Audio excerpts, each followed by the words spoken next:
자, 오늘부터는 스파냐를 공부하도록 하겠습니다. 자, 오늘은 스파냐서 그 전체적인 개괄에 대해서 공부하도록 하죠. 다 교재 받으셨죠? 교재. 교재 뒤에 있을 겁니다. 네. 제일 첫 번째 저자는 쿠시의 아들 스파냐이다 그랬습니다. 스파냐는 소선지서들 가운데 그 기록 연대를 알 수 있는 책이라 그랬습니다. 1장 1절 보십시오.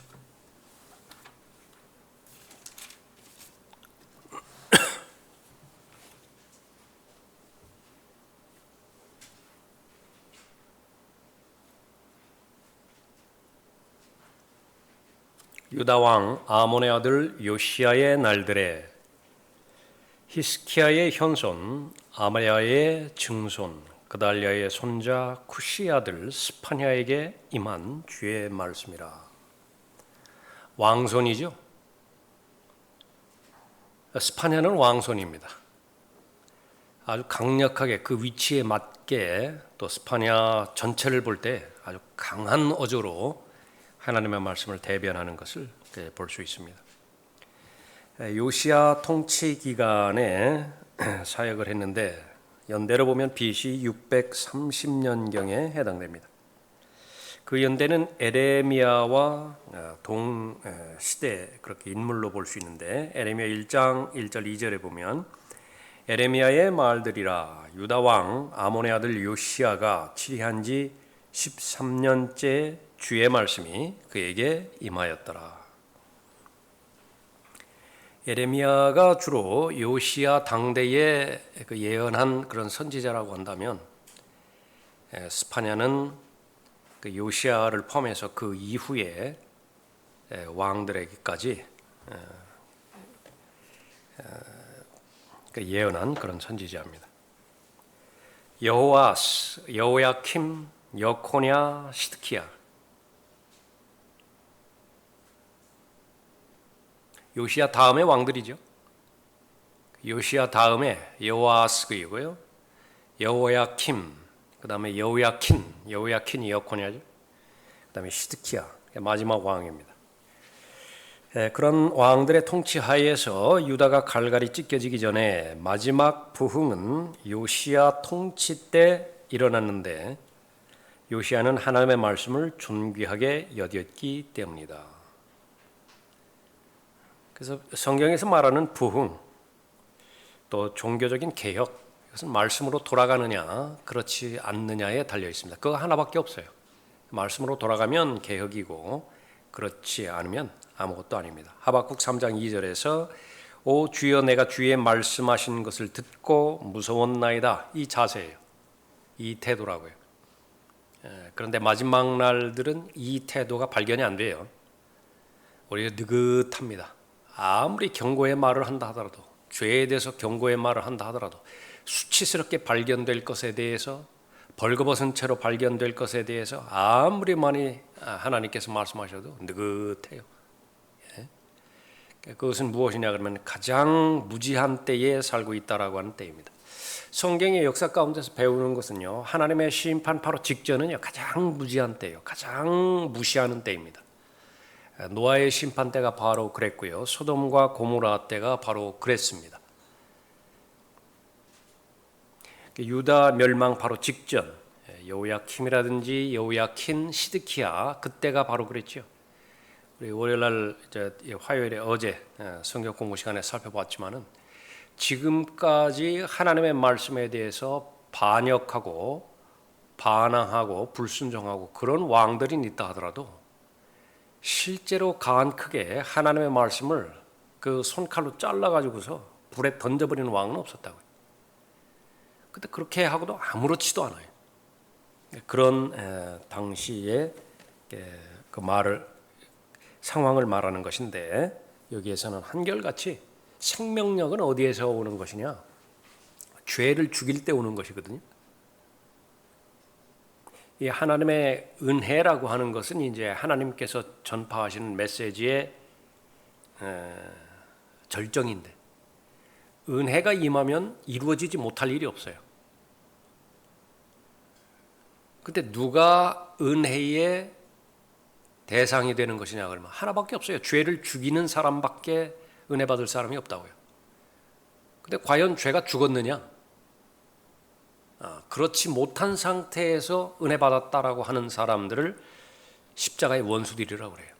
아주 그리스도의 몸을 파괴시킵니다. 믿음을 아주 혼란스럽게 만들어요. 그러니까 그런 그 사람들이 쭉정이인데 어느 때나 이 유다의 역사 바로 직전이나 교회의 마지막 날들이나 이 하나님의 말씀에 대한 자세와 태도, 그것이 한결같게 되어지는 것입니다. 상황이 어떤 상황이었느냐? 요시야의 부흥이 역대기하 34장에 보십시오. 요시야에 대해서는 열왕기하 22장 이후에서도 기록하고 있고요. 또 병행해서 역대기하 34장, 35장에서도 기록하고 있죠. 역대기하 34장 1절에 요시야가 치리하기 시작할 때 8세였으며 그가 예루살렘에서 31년을 치리하였더라. 그가 주의 목전에 옳은 것을 행하며 그의 조상 다윗의 길로 행하여 오른편이나 왼편으로 치우치지 아니하였더라. 하는 일은 무엇이냐? 그러면 모든 우상들을 제거하는 것입니다. 하나님과의 교제를 방해하고 있는 것, 그것은 성령 하나님께서 가르쳐 주는 것이라고 한다면 계산하지 않고 다 뽑아버리는 거예요. 하나님께서 그 마음을 귀히 여기셨습니다. 3절에 그의 치리 제8년에 그가 아직 어렸는데도, 강조하는 말이에요. 나이와 아무 상관이 없습니다. 하나님 편에 선다라고 하는 것은 그가 아직 어렸는데도 그의 조상 다윗의 하나님을 찾기 시작하였고 제12년에는 유다와 예루살렘을 산당들과 아세라들과 새긴 형상들과 부어 만든 형상들로부터 정화시키기 시작하였으니 백성이 왕 앞에서 바알들의 제단을 부수고 제단들 위에 높이 있는 형상들을 찍어내렸으며 아세라들과 새긴 형상들과 부어 만든 형상들을 산산이 부수어 가루로 만들고 그들에게 제사 지냈던 자들의 무덤 위에 뿌렸고 그들의 제단들 위에서 제사장들의 뼈를 불살라 유다와 예루살렘을 깨끗게 하였더라. 부흥이에요. 개혁에 수가 많아지는 것하고는 아무 상관이 없습니다. 정결하게 되어지는 것이냐? 거룩함의 능력이라고 하는 것은 깨끗하고 정결하게 되는 것으로부터 오는 것인데 한 사람부터 그렇게 시작하는 것이죠. 35장에도 보십시오. 35장 1절에 또 요시야가 예루살렘에서 주께 유월절을 지켰으니 그들이 첫째 달 제14일에 유월절 양을 잡으니라.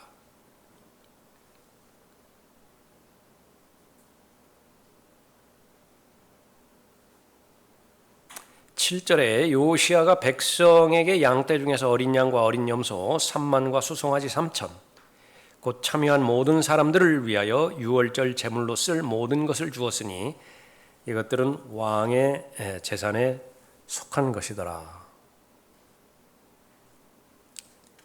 11절에 그들이 유월절 양을 잡자 제사장들이 그들의 손에서 피를 받아 뿌리고 레위인들이 가죽을 벗기더라.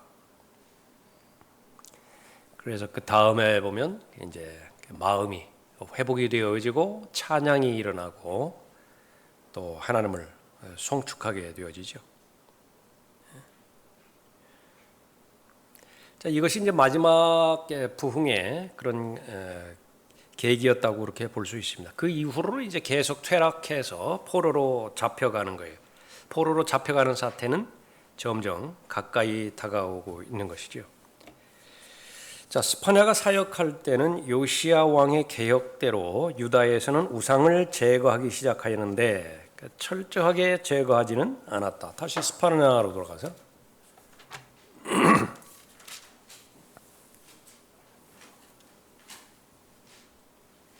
1장 4절에 내가 또한 유다와 예루살렘의 모든 거민들 위에 내 손을 뻗치리라.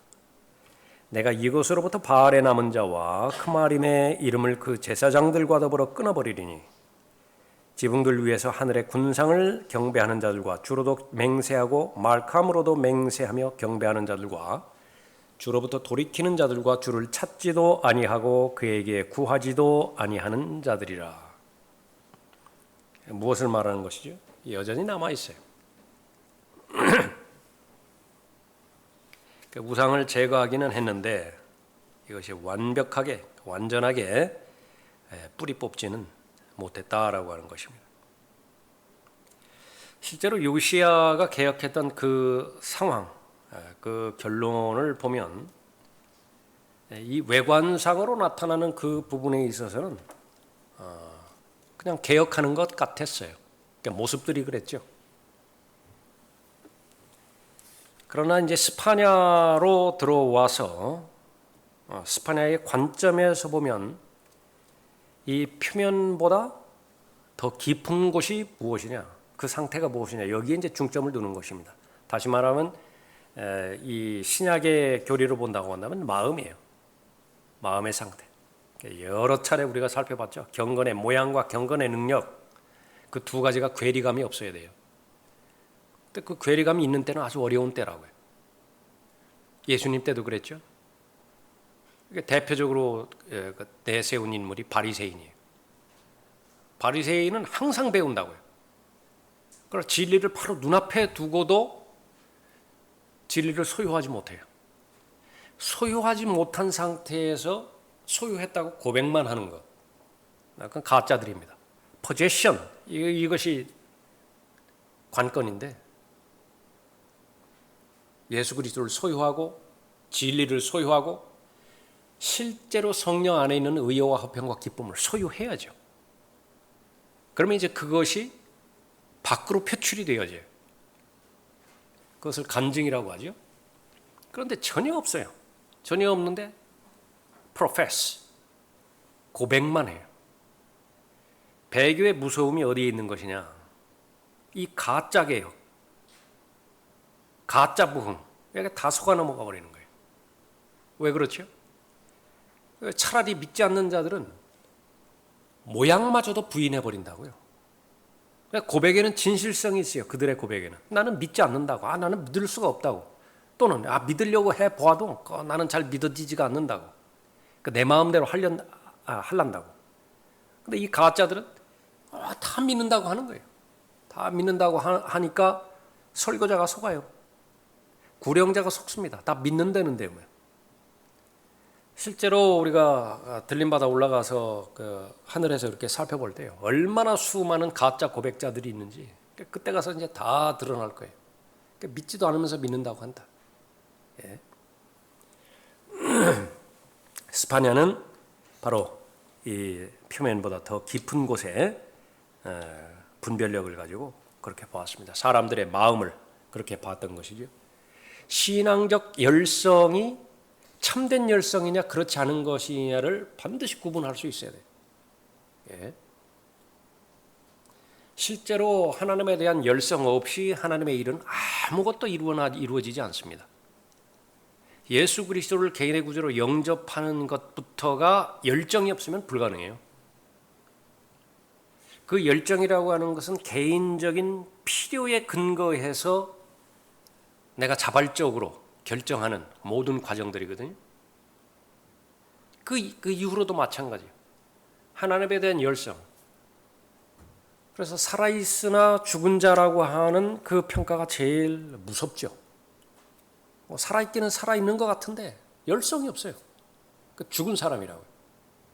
그럼 그 죽은 사람이라고 하는 것은 그런 능력이 없어서 그런 것이냐. 진리에만 무관하고 예수 그리스도 하나님의 것에만 무관하고 다른 것에 대한 온통 관심투성이에요. 다른 것들로 마음이 다른 세상적인 것들로 관심이 꽉 차 있다. 그러나 하나님에 관한 것에 대해서만 관심이 없어요. 그것을 부추기는 것이 이제 거짓 교사들이죠. 무엇을 가지고 부추기는 것이냐 그러면 그 대표적인 것 가운데 하나가 이 거짓 종교입니다. 종교 행위들이에요. 갈라디아서 4장에 보면 바로 열성, 사람들을 향한 열성으로 바꿔버렸죠. 거짓 교사들이 들어와서 바울을 사랑하고 바울이 전파해 준 복음에 대한 사랑으로 인해서 헌신적이었는데 얼마만큼 헌신적이었어요? 눈이라도 뺏어줄 정도였다. 근데 중간에서 변질됨으로 인해서 원수가 돼버렸어요. 무엇 때문에 원수가 된 것이냐? 하나밖에 없다고요. 복음에 대한 자세와 태도가 바뀌어져 버렸어요. 진리에 대한 열정이 식어져 버렸어요. 무엇 때문에 그런 것이냐? 다른 것들이 침투해 들어온 거예요.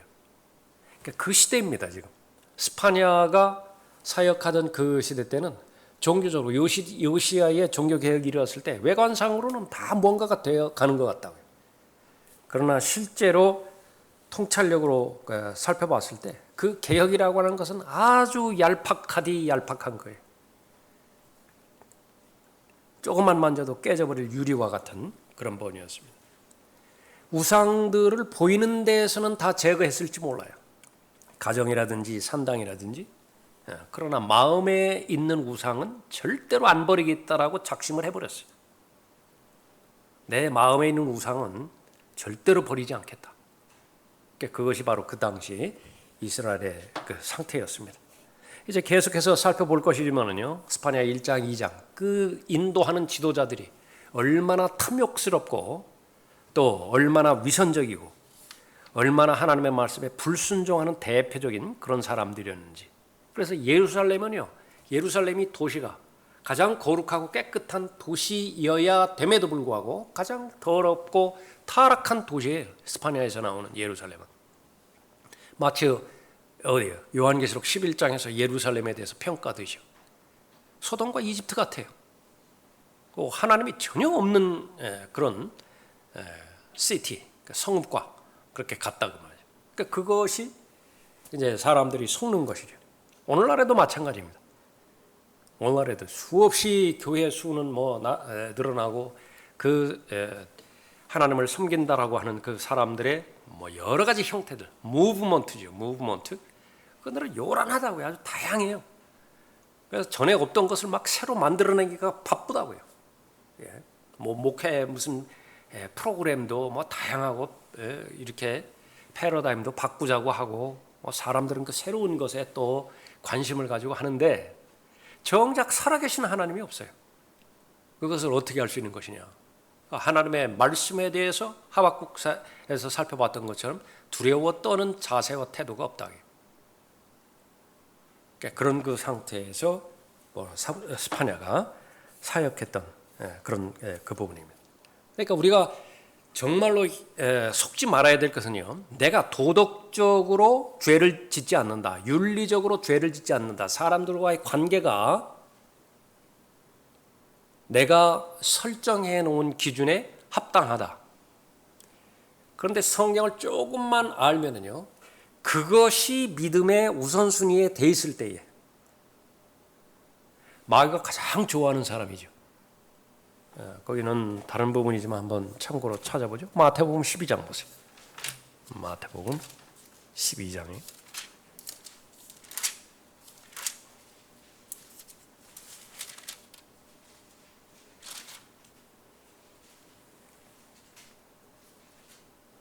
43절에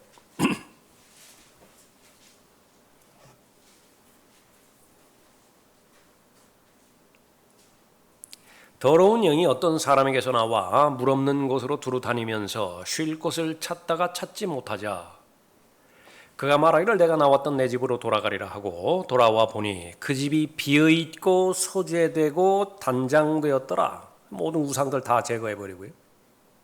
윤리적 도덕적인 그 부분에 있어서 흠이 없고 구원받기 이전에 바울의 고백과 똑같은 것입니다. 율법에 의하면 흠이 없어요. 근데 나중에 하나님의 은혜를 알면 알수록 어떻게 고백을 하죠?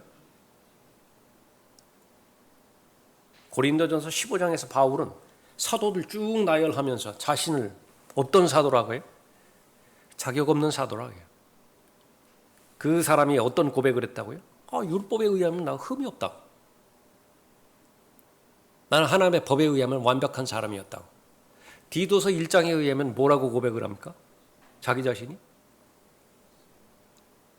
수많은 죄수들이 있는데 죄인들이 있는데 그 중에서 가장 무거운 형벌. 1급 살인범죄. 1급에 해당되지는 그런 범죄자가 바로 자신이라고 말하거든요. 그것이 은혜의 능력이에요.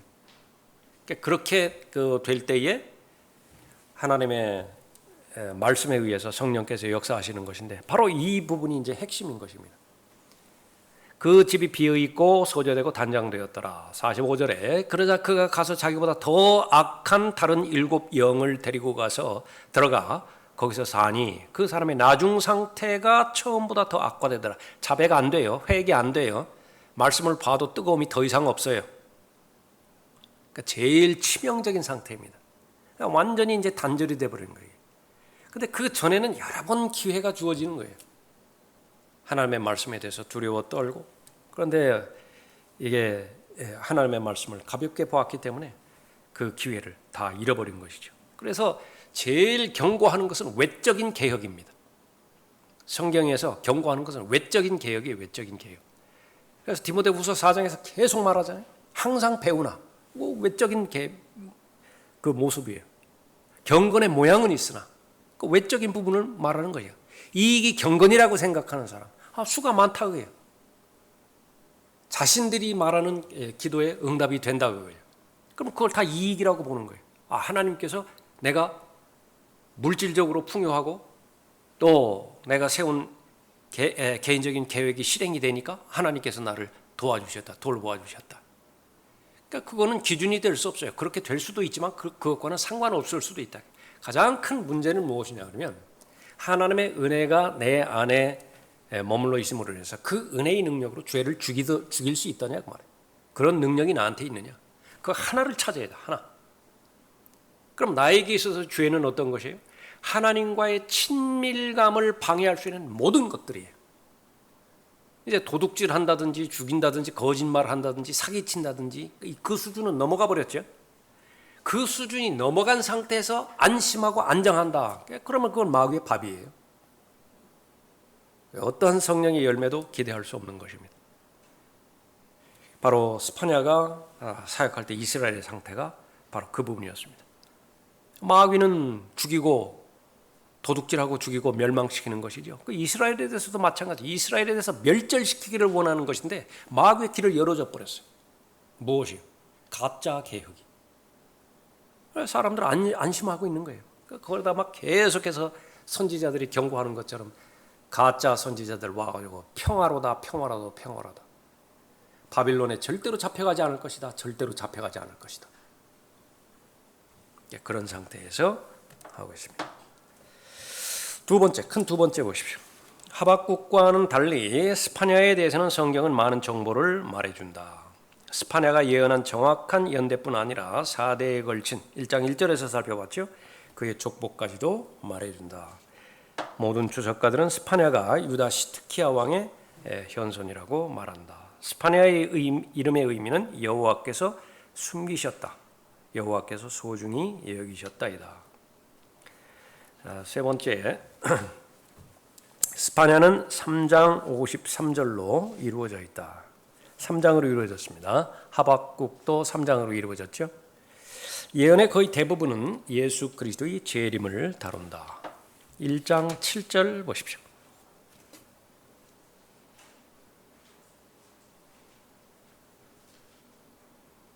주 하나님의 면전에서 잠잠하라. 이는 주의 날이 가까움이요. 어떤 그 선지서들도 마찬가지로 결국은 주의 날이죠. 주의 날은 무엇이냐? 하나님의 진노의 날이고 하나님의 심판의 날인데 하나님의 말씀에 불순종했던 모든 대상들에 대해서 하나님께서 결산하시는 날입니다. 암울한 날이죠. 흑암의 날이에요. 두렵고 떨리는 날입니다. 그러나 소망이 한 줄기 있어요. 아주 미미하지만 소망이 하나 남아있는 것입니다. 그게 무엇이냐 그러면 남은 자들이에요. 렘넌트. 항상 같이 갑니다. 항상 같이. 하나님의 심판 전체라고 해요. 전체. 근데 그 가운데서 디모데후서 3장, 디모데후서 4장에서 반복적으로 강조해서 기록하는 것처럼 그러나 너는 계속 나오죠. 그러나 너는 전체는 전체는 다 배교로 휩쓸려 갈 것이다. 교회에 대한 예언이 이미 이루어졌어요. 언제죠? 휴거 직전이라고요. 휴거 직전에 모든 교회는 다 배교해버릴 거예요. 그러나 이 하나님의 말씀을 두려워 떨고 하나님의 말씀을 존귀 여기는 사람, 그건 렘넌트예요. 그러나 너는 그 가운데서 빠져나오라. 그러나 너는 내가 지금까지 배운 것에 거하라. 그래서 모든 선한 일에 철저하게 구비되어질 때, 그 부분을 성령께서 말씀과 더불어서 도와주시는 것입니다. 그 사람의 특징은 무엇이에요? 모든 영역에 있어서 자신의 생각이나 행동이나 삶의 모든 규모에 있어서 모든 부분에 있어서 말씀의 규제 아래 있는 사람이에요. 말씀의 통제를 받는 사람이라고. 말씀 밖으로 나가는 영역이 단 하나도 없어요. 단 하나도 있는 경우에는 즉각적으로 성령 하나님께서 경고의 사인을 보내주시죠. 그럼 주저하지 않아요. 뒤로 미루지 않아요. 즉각적으로 자기 부인할 수 있는 준비가 되어 있는 사람입니다. 십자가의 능력을 통해서 자기 부인하고, 그것이 이제 주의 날이에요. 주의 날. 이스라엘 전체도 심판의 대상이고, 또 이스라엘을 그렇게 박해했던 주변의 모든 민족들도 하나님의 진노의 대상이지만, 그러나 이스라엘에 남아있는 소수의 사람들이 있습니다. 남은 자들, 그 사람들은 주의 날, 그 가운데서 구원받는 것이에요. 이제 스파냐 마지막 장 3장으로 가서 보면은요, 8장 이후에가 이제 그런 소망의 소식을 들려주는 부분입니다. 8절에 주의 희생의 날이 오리니 내가 고관들과 왕의 자녀들과 이방의 예복으로 옷 입은 모든 자들을 벌할 것이라. 그날에는 내가 또한 문턱을 뛰어넘어 폭력과 속임수로 자기 주인의 집을 채운 자들을 다 벌하리라. 주가 말하노니 그날에 물고기 문으로부터 부르짖는 소리가 둘째 문으로부터 곡성이 작은 산들로부터는 크게 무너져 내리는 소리가 있으리라. 주의 날을 언급하고 있죠. 14절도 보십시오. 주의 큰 날이 가깝도다. 그날이 가깝고도 심히 급하니 곧 주의 날의 음성이라. 용사가 거기에서 비통하게 부르짖으라. 어디에 비유를 했죠? 얼마나 급하냐 하면 아이 낳는 여인의 비유를 했어요. 갑작스럽게 닥치는 거예요. 어디에 비유를 했죠? 도둑의 비유를 했다. 이 스파냐에서도 그것을 다루고 있는 거예요. 15절에 그날은 진노의 날이요 고난과 고통의 날이며 황폐와 황량의 날이요 어두움과 침침함의 날이며 구름과 짙은 흑암의 날이요 방벽 친 성읍들과 높은 망대들을 향한 나팔과 경고의 날이라. 사랑의 하나님, 은혜의 자비의 하나님, 분명한 진리입니다. 그러나 조건이 있어요. 은혜의 하나님이 되기 위해서는 계속해서 우리가 살펴봤던 것처럼 죄 문제가 해결된 상태에 돼요. 그런데 죄 문제가 해결되지 않았어요. 여전히 죄를 사랑하고 있어요. 심지어 죄를 탐닉해요. 수많은 갖가지 중독에 스스로 빠져버렸어요. 중독의 노예가 돼버렸어요. 사람의 마음, 믿음이 형성되는 것이죠. 마인드. 여러분의 마인드 어디에 있어요? 여러분의 마음은 어디 있습니까? 심장에 있어요? 뇌에 있죠. 뇌, 브레인. 마인드하고 브레인은 같은 말이에요. 이 하나님의 진리의 말씀, 그 진리의 말씀이 좋은 밭에 뿌리 내려지면 그 씨는 그 밭의 상태에 따라서 열매가 결정이 되어지죠. 그러니까 여러분의 뇌에 말씀이 들어가야 돼요. 그래서 여러분의 생각, 사고 체제, 이것은 아주 순수해야 되고 단순해야 되고 그 사람의 양심에 적극적으로 반응할 수 있는 그런 모든 체제가 잘 보존이 돼야 된다고요. 근데 고린도후서 10장에 있는 것처럼 비정상적인 생각이라든지 하나님을 대적하는 생각이라든지 꿰뚫고 들어오죠. 그거는 처음에 들어오자마자 영적인 순발력으로 해결을 봐야 되는 것입니다. 무엇던 생각이었든지 예수 그리스도 앞에 무릎 꿇고 예수 그리스도의 피로 다 죽여버려야 돼요. 근데 방치해버린 거예요. 뇌 기능에 이상이 생긴 거예요. 한번 중독이 됐다고 한다면 뇌는요, 불가역적이기 때문에 원래로 돌아가지 못해요. 상당히 많은 경우에 기억력이 감퇴됐다. 그냥 노화의 현상으로도 볼 수 있지만요, 그 죄와 관련된 부분이 상당히 많아요. 열정이 없어졌다. 나는 왜 요즘 열정이 없을까? 이 어떤 뭐 술 중독인지 도박 중독이니 무슨 뭐 게임 중독이니 성 중독이니 무슨 인터넷 중독이니, 그러니까 이런 아주 그 씨 뿌린 자의 비유에서 이생의 염려가 궁극적으로 하나님의 말씀이 열매 맺지 못하게 만들잖아요.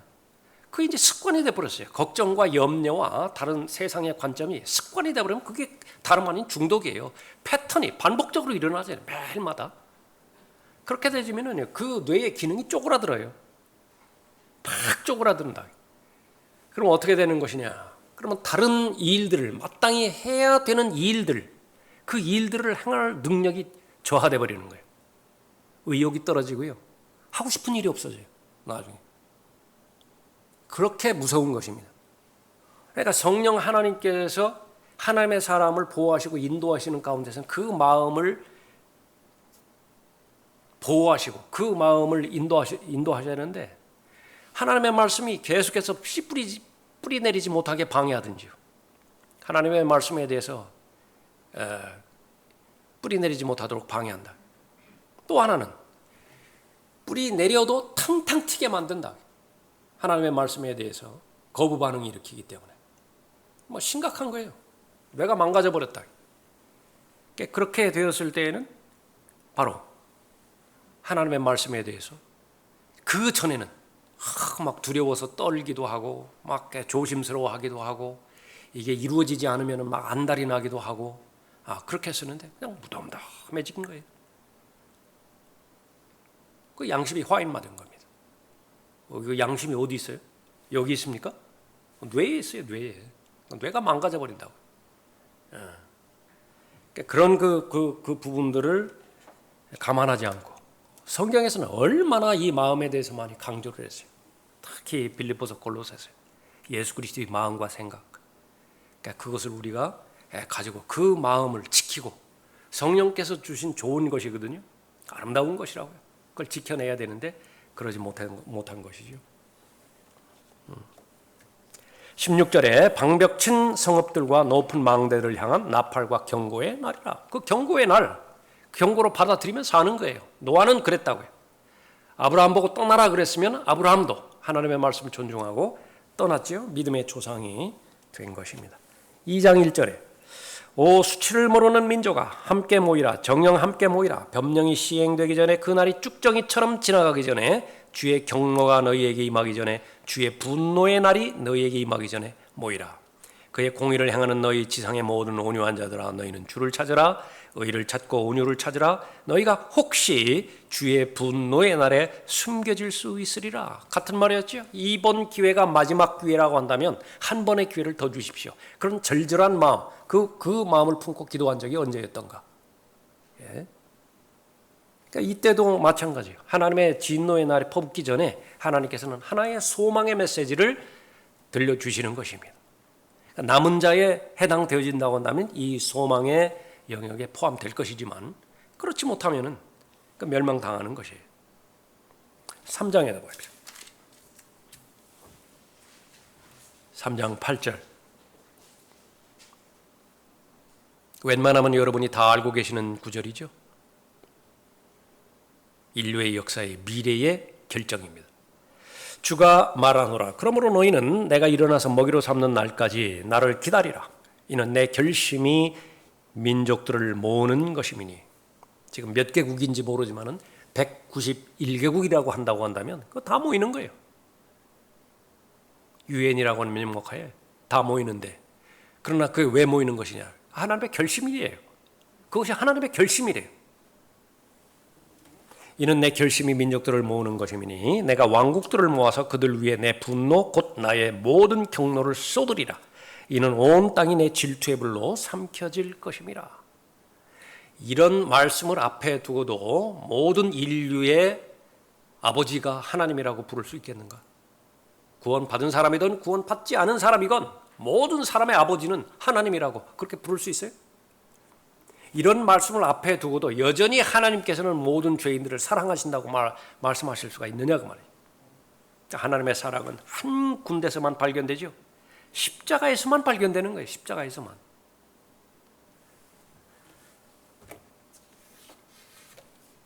교재 오셔서 모든 선지서들이 그렇듯이 스파냐도 온통 부정적인 면을 다루고 있는데 특히 유엔에 대한 처절하고 저주스러운 심판을 다루고 있다. 이것은 뭐 정치적인 영역이든 또 종교적인 영역이든 그 종교적인 그 영역에 관련돼서는 카톨릭, 모슬렘, 개신교 말할 것도 없습니다. 다 포함이 돼가지고 하나님의 말씀에서 벗어난 대상들은 모두가 다 하나님의 진노의 대상이에요. 예수님께서도 직접적으로 말씀하셨죠. 마태복음 13장 38절 이후에서 모으는 거예요. 독보리는 독보리대로 모은다고요. 그 목적은 무엇이에요? 불태우기 위해서, 심판을 위해서 불태우는 것이다. 거기 카톨릭은 카톨릭대로, 모슬림은 모슬림대로 그렇게 이야기하고요. 세 번째, 개신교인들은 반인본주의적인 구절들을 모두 던져버렸을 뿐만 아니라 요즘 이제 그 기독교, 개신교의 우상이 무엇이냐면 인본주의예요. 인본주의. 하나님의 말씀을 가장 믿지 못하게 만드는 것이 인본주의라고요. 인본주의적 기독교예요. 우리말로 하면 한국식 기독교예요. 한국식 기독교. 한국식 불교가 정통 불교를 망쳐놨어요. 한국식 유교가 정통 유교를 죽여버렸고요. 한국식 기독교가 참된 기독교 신앙을 죽여버린 거예요. 그래서 가장 이 능력이 센 사람들이 한국 사람들입니다. 뭐든지 들어와 보라고 해요. 다 우리 걸로 바꿔가려고 다 죽여버려요. 예? 기독교도 예외가 아니에요. 근데 그것이 이제 성경에서 반인본주의적 그런 부분들이죠. 그러니까 지금까지 이 주의 날 대표적으로 세 구절을 읽었습니다만은 이걸 누가 감당을 해요? 이런 것을 설교하고 이런 것을 가르치는 것이 교회라고 한다면 그 교회에 누가 가겠느냐고 말이에요. 혐오스럽고 증오스럽고 반인륜적이고 그런 거는 이제 다 던져버리는 것입니다. 그러니까 교회 성장학이라고 있다. 교회 성장. 로버트 슐러가 말했는데 오래전에 와서 한국에서 강의도 하고 뭐 책도 내고 그렇게 되는데 비결 얘기해 줬어요. 한국 교회 성장하려면 죄보다는 은혜를 많이 설교하라고. 죄 많이 설교하면 교회 잘 안 온다. 그러나 은혜를 설교하면 많이 온다고. 하나님의 심판보다는 하나님의 용서를 더 많이 강조하고 더 많이 설교하라고. 예. 그 아주 전형적인 적그리스도의 교리예요. 은혜를 설교하는 것은 너무나 합당한 말이에요. 제가 몇 번 말씀드렸지만 설교를 잘한다는 것은 은혜를 잘 설교한다는 거예요.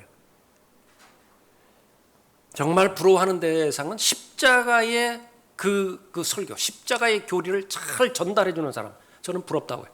그렇게 되려고 하는데 잘 안 돼요. 그러면 은혜를 설교한다라고 하는 것은 뭐냐면 그 전제 조건에 대해서 죄에 대해서 하나부터 열까지 다 까발려 놓아야 돼요. 완전히 드러내버려야 된다고요. 그래서 성도들 한 사람 한 사람을 하여금 나는 비참한 사람이다. 그 설교를 듣고 나서 완전히 절망적이 돼버려야 돼요. 여러분들이 잘하는 특기 하나, 여러분의 주특기 아니에요? 어디 나가서 그렇습니까? 거리에 나가가지고 공개적으로 죄에 대해서, 심판에 대해서, 지옥의 형벌에 대해서 선포했을 때 그 말을 들었을 때 그 말을 들은 죄인들의 마음의 상태가 어땠겠어요? 무슨 소망이 있겠어요? 그것으로 끝나면 이제 절망적이죠. 그 다음에 이제 복음이 제시되잖아요. 어떤 행위도 상관없이 예수 그리스도의 보혈의 공로만 믿을 수만 있다고 한다면 지금 선생님의 그 상태에서, 아주머니 그 상태에서 직접적으로 구원받을 수 있다고. 세 가지 사실만 마음으로 믿을 수 있으면 구원받을 수 있다라고. 그것이 은혜 아니에요? 은혜의 복음이 바로 그런 부분이라. 은혜의 복음을 얼마나 쉽게 또 얼마나 피부에 와닿게, 얼마나 내 필요에 절실하게 그렇게 선포하는가. 그 구령자는 탁월한 구령자예요. 그 설교자는 탁월한 설교자라고. 그렇게 되도록 해야 돼요. 노력하고 애쓰고 공부하고 연구해야 되는 것이죠. 그러나 그 은혜의 복음이 되기 위해서는 전반에 깔린 것은 뭐예요? 저주를 풀어줘야 돼요. 저주. 죄로 말미암는 타락과 저주, 하나님의 심판, 그 두려운 심판, 인간이 절대로 감당할 수 없는 지옥의 형벌, 그 부분들을 해결해 줘야 되는 것이죠. 용서도 마찬가지입니다. 용서의 메시지는 너무나 절실하죠. 용서에는 능력이 있으니까. 그러나 심판이 배제된 용서는 무슨 의미가 있죠? 거기에 다 허점이 있는데 다 넘어가 버린 거예요. 한국 교회들이. 거의 대부분의 교회들이 다 넘어가요.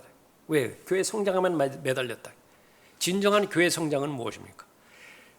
조금 전에 살펴봤던 것처럼 개인적인 부흥이 아니라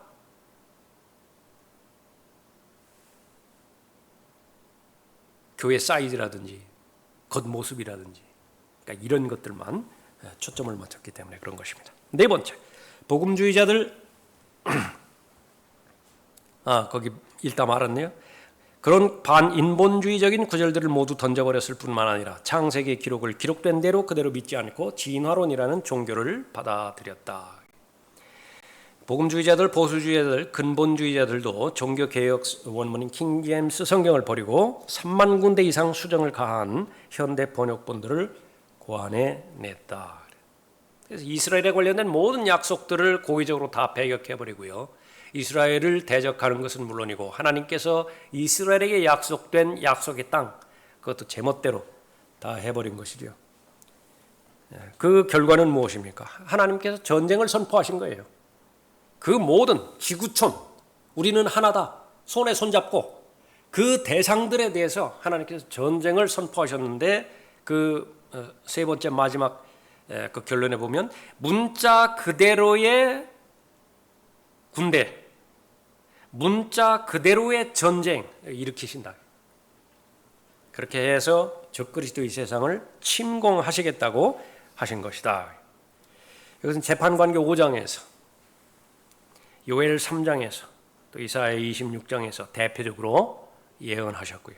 이것이 이제 실현되어지는 것은 또 요한계시록 6장에서 요한계시록 19장에서 그대로 실행이 되어지죠.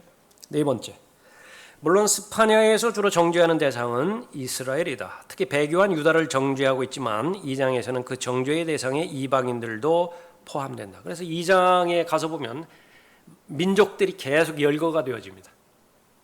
이스라엘을 박해했던 민족들이에요. 똑같이 심판을 하는 것입니다. 그 밑에 보면은 스파냐는 정확하게 욥기가 끝나는 데서 끝난다. 그러니까 욥기는 어떻게 끝나느냐?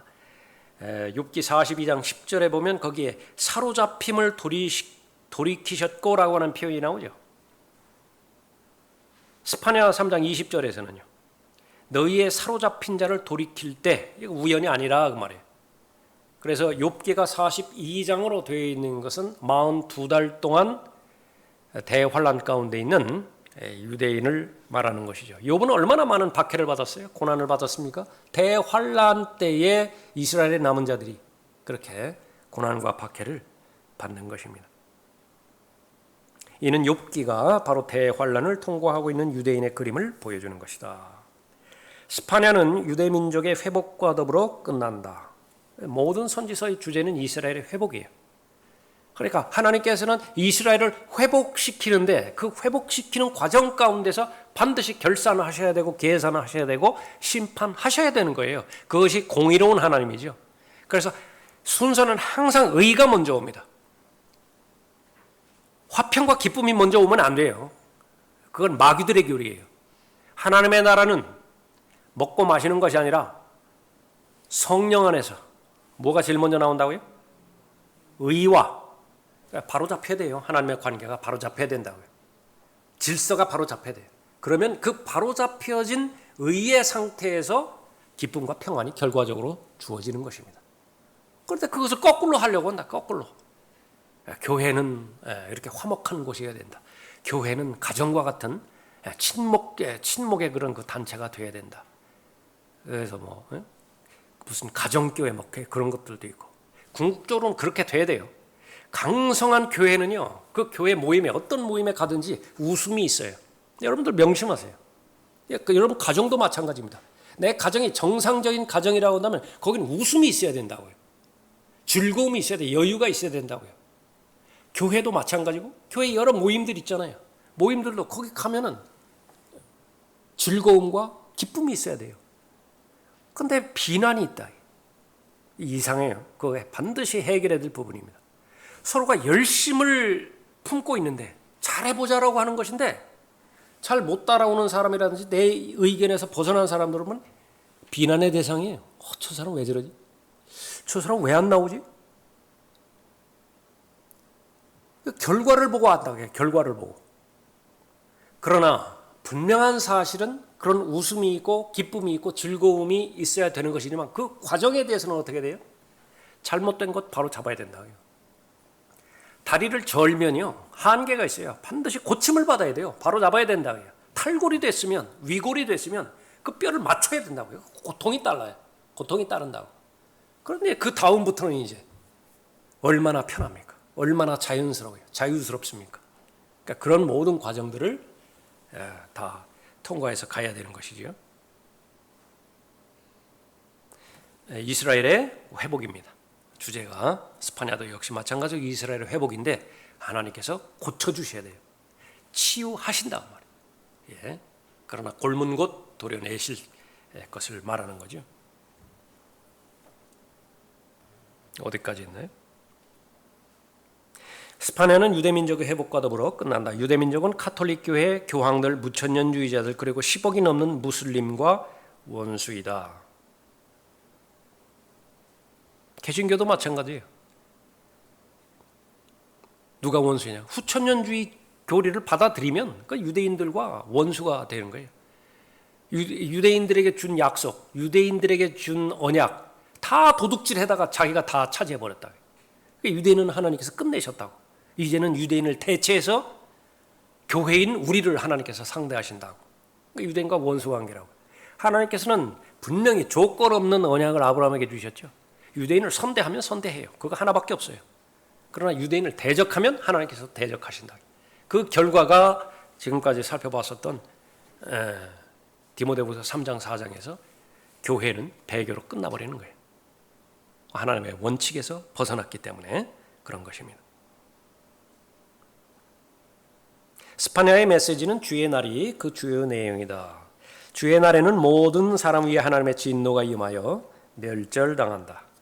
이 모든 사람들은 유다와 예루살렘의 악한 자들과 유다를 괴롭혀온 이방 민족들도 포함된다. 그러나 한편으로는 진노의 날이 임하기 전 회개를 촉구한다. 아까 살펴봤었죠. 2장 3절에서 마지막 기회다. 돌이키라. 그래서 스파냐를 보내는 것이라고. 선지자를 보낸 것입니다.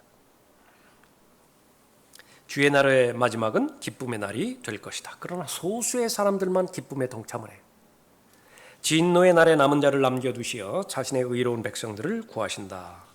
주의 날은 하나님의 원수들에게는 심판의 날이 되지만 믿는 자에게는 구원의 날이다. 3장으로 구성되어 있다고 그랬죠? 주의 날을 상징하는 느부갓네살의 침공이 다가오고 있음을 1장부터 2장 3절까지 다루고 있고요.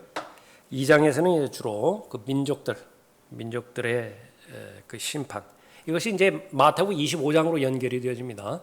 마태복음 25장에 민족들의 심판이 있죠. 거기서 이 전쟁에서 살아남은 자들이 있다고 해요. 살아남은 자들. 어떤 자들이냐? 유대인들에게 선대한 자들이에요. 그렇게 해서 민족들에 대한 심판의 예언들이 나와 있고, 그 다음에 이스라엘의 도덕적 상태와 그로 인한 포로기가 이제 도래원한 거죠. 3장 1절부터 7절까지. 여기까지는 하나부터 끝까지 다 부정적이에요. 부정적인 내용이라. 그 다음에 네 번째, 민족들에 대한 심판과 그 뒤를 이는 메시아 통치 아래서의 왕국의 회복. 이 부분이 8절 이후부터 마지막까지. 8절부터 20절이니까 이거 꽤 많이 됩니다. 이 구절의 내용이. 하박국의 경우에는 단 2절밖에 없어요. 3장 마지막 절에 단 2구절만 긍정적인 내용이 있고요. 다 부정적인 내용이라. 그렇기 때문에 죄에 대해서 얼마만큼 하나님께서 혐오하시는 것인가.